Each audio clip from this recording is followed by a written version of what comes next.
কলকাতা থেকে সম্প্রচারিত আজকের সকালের গুরুত্বপূর্ণ বিশেষ বিশেষ খবরগুলি হলো: রাজ্যে ত্রিস্তরীয় পঞ্চায়েত কর্মীরা রাজ্য সরকারি স্বাস্থ্য বীমা প্রকল্পের আওতায় আসতে চলেছে।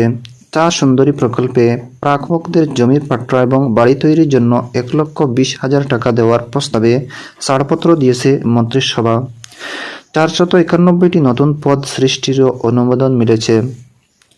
এদিকে নবান্নে নিরাপত্তা আরও আঁটুসাঁটু করতে কর্মীদের নতুন ফ্লোর অ্যাক্সেস কার্ড দেওয়ার কাজ শুরু হয়েছে।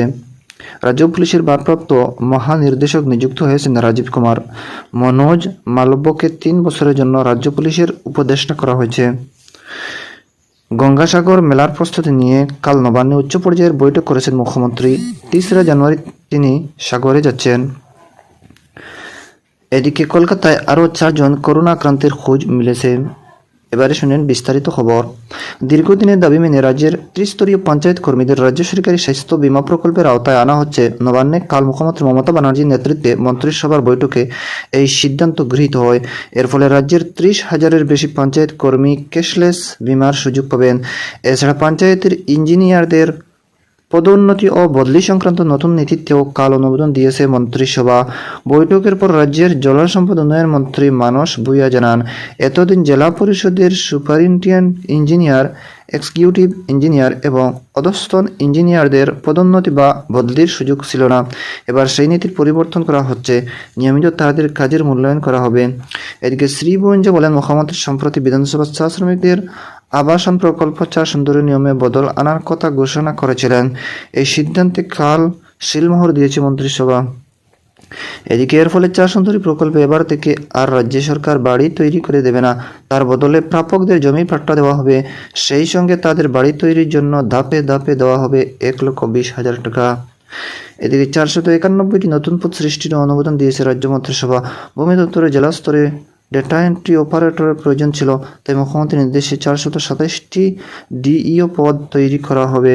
এদিকে উত্তরবঙ্গ মেডিকেল কলেজ হাসপাতালের শিশু বিভাগে এসএনসিইউর জন্য 26টি নতুন পদের মধ্যে মেডিকেল অফিসারদের জন্য 5, নার্সদের জন্য 20 ও টেকনিক্যাল পোস্ট হিসাবে একটি পদ থাকছে।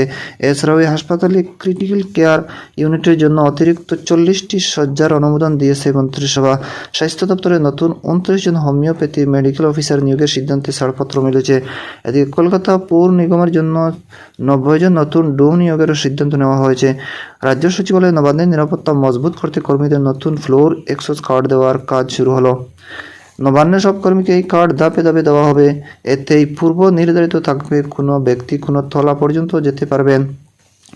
যতত্র ভ্রমণে বিধিনিষেধ বলবৎ হচ্ছে, তবে একতলার জন্য এই কার্ড প্রাথমিকভাবে প্রয়োজন নেই।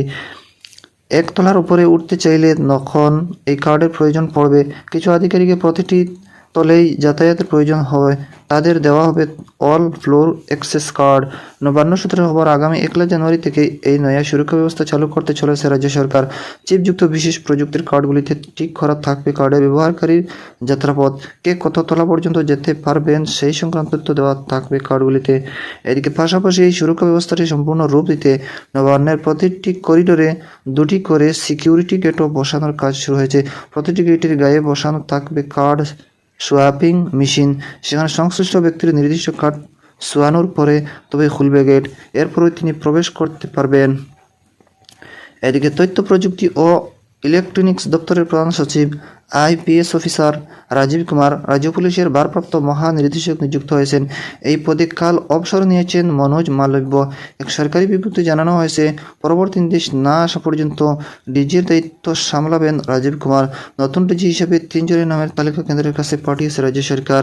এদিকে মনোজ মালব্যকে 3 বছরের জন্য রাজ্য পুলিশের উপদেষ্টা করা হয়েছে।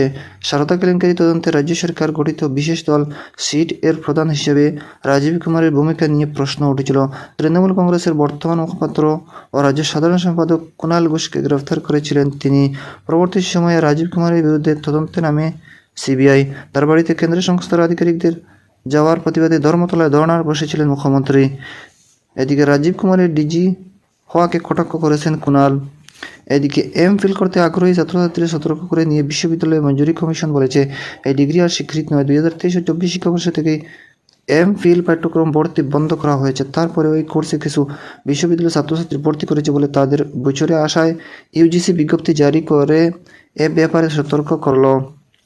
এদিকে বিহার সরকারের পদাঙ্ক অনুসরণ করে এ রাজ্যে চুক্তিভিত্তিক শিক্ষকদের স্থায়ী করার জন্য সিপিআইএম দাবি জানিয়েছে।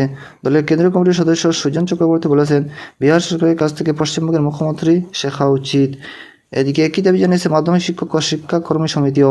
অন্যদিকে শিক্ষানগরী ঐক্যমঞ্চ এ রাজ্যের পার্শ্ব শিক্ষক আইসিটি এসএসকে এমএসকে ও চুক্তিভিত্তিক শিক্ষকদের ন্যূনতম বেতন কাঠামোর মধ্যে আনার দাবি জানিয়েছে।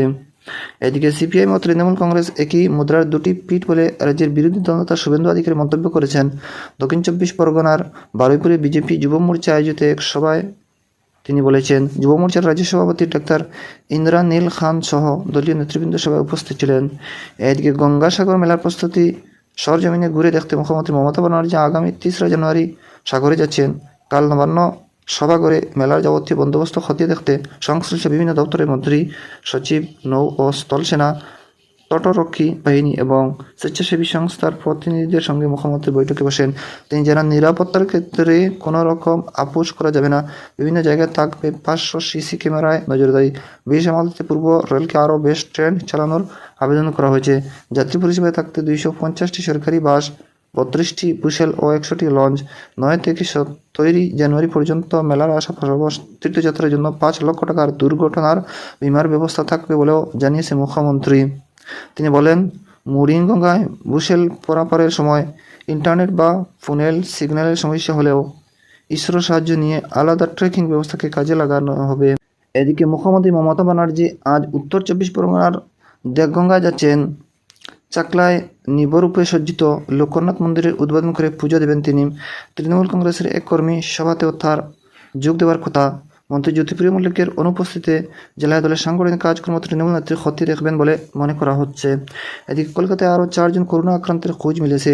৪ জনই বেসরকারি হাসপাতালে চিকিৎসাধীন। এদের মধ্যে বাইপাস সংলগ্ন আনন্দপুরের বেসরকারি হাসপাতালে ভর্তি রয়েছেন কেষ্টপুরের ৫৫ বছর বয়সী এক মহিলা। অন্য ৩জন দক্ষিণ কলকাতার ডাকুরিয়ার একটি বেসরকারি হাসপাতালে ভর্তি। ৮০ বছরের আশেপাশের এই ৩ জনকে অন্য রোগের কারণে আইসিইউতে রাখা হয়েছে। এদিকে গতকালও কলকাতায় ৫ জন করোনা আক্রান্তের খোঁজ মিলেছে। এ নিয়ে চলতি সপ্তাহে আক্রান্তের সংখ্যা বেড়ে দাঁড়ালো ৯। গত সপ্তাহে কলকাতা ৮ জন করোনা আক্রান্তের হদিশ মিলেছে। সব মিলে বেসরকারিভাবে এই পর্যন্ত রাজ্যে আক্রান্তের সংখ্যা দাঁড়িয়েছে ১৭। তবে বাংলায় এখনও পর্যন্ত করোনা নতুন সাব ভেরিয়েন্ট JN.1-এ কোনো আক্রান্তের খোঁজ মেলেনি। দর্শক বন্ধুরা, আজকে সকালে গুরুত্বপূর্ণ বিশেষ খবর এখানে।